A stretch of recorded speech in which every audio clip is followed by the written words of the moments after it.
Telangana BJP అధ్యక్షుడికి గ్రామీణ ప్రాంతాలు వ్యవసాయం ఎరువులు ఎక్కడి నుంచి వస్తాయో తెలియనట్టు ఉందని మంత్రి పొన్నం ప్రభాకర్ ఎద్దేవా చేశారు. ఎరువుల తయారీ కేంద్ర ప్రభుత్వ ఆధ్వర్యంలో ఉంటుందన్నారు.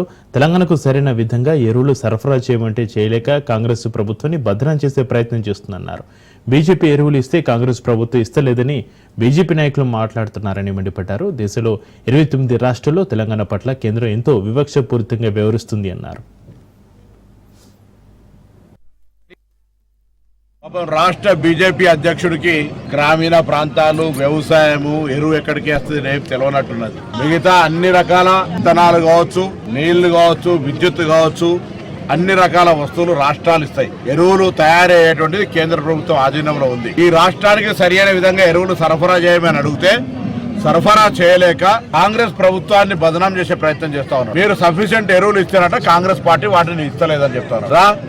దేశంలో 29 రాష్ట్రాల్లో తెలంగాణ పట్ల బీజేపీ ఎంత వివక్షపూరితంగా చూపెడుతుంది. రైతులకు ఎరువులను దాచిపెట్టి తెలంగాణ కాంగ్రెస్ ప్రభుత్వం పిచ్చి పని చేసేటువంటి విధంగా ఉందా? నీకు ఆలోచన ఏమనిపిస్తుంది? రైతుల పట్ల మాట్లాడిన మాటలు వాపసు తీసుకో, చాతనైతే పోయి ఢిల్లీలో మీ ప్రధానమంత్రి దగ్గర కూర్చొని తెలంగాణ రైతులకు అవసరమైన ఎరువులు సరఫరా చేయించండి. రాజకీయాలు అవసరం లేదు రైతుల దగ్గర.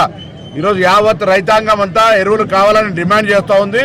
రాష్ట్ర ప్రభుత్వంగా కేంద్ర ప్రభుత్వాన్ని కోరుతా ఉన్నా. ముఖ్యమంత్రి గారు సంబంధిత మంత్రిని కలిసినారు. వ్యవసాయ శాఖ మంత్రి తుమ్మల నాగేశ్వరరావు 10 సార్లు వ్యవసాయ శాఖ మంత్రి విజ్ఞప్తి చేస్తా ఉన్నాడు. అయినా భారతీయ జనతా పార్టీ నాయకత్వానికి కనీసం దున్నపోత మీద వానబడ్డట్టు కూడా లేదు. ఇలా ఉల్టా కాంగ్రెస్ పార్టీ ఎరువులను దాచిపెడుతుందని చెప్తా ఉన్నారు. ఎరువులు వచ్చిన స్టాక్ ఎంత, ఎరువులు డిస్పాచ్ చేసింది ఎంత, రావాల్సింది ఎంతనో తెలుసుకొని పోయి ఢిల్లీలో ప్రయత్నం చేయి రామచంద్రరావు.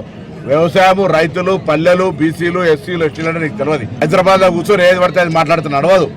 గ్రామీణ ప్రాంతాల్లో ప్రజలు అర్థం చేసుకోవాలి. ఇలా ఎరువులు అనేటువంటి కేంద్రంలో తయారైతాయి, రాష్ట్రాలు తయారు చేసుకోవడం అసాధ్యం. ఎరువుల కేటాయింపు కూడా కేంద్ర ప్రభుత్వం ఆధీనంలో ఉంది. తెలంగాణలో కాంగ్రెస్ పార్టీని బదనాం చేయాలని, రైతులను ఇబ్బంది పెట్టే విధంగా ఎరువులు ఇస్తలేరు. ఎరువులు ఇవ్వాలని డిమాండ్ చేస్తా ఉన్నాం రైతుల పక్షాన. కేంద్రం నిధులు ఈ యొక్క ఎరువులను సరైన సరఫరా చేయకపోవడం వల్ల ఇబ్బంది వస్తుంది. కాబట్టి ఎరువులు అవసరం ఉన్నంత సరఫరా చేయాలని బీజేపీని డిమాండ్ చేస్తూ కిషన్ రెడ్డి గారు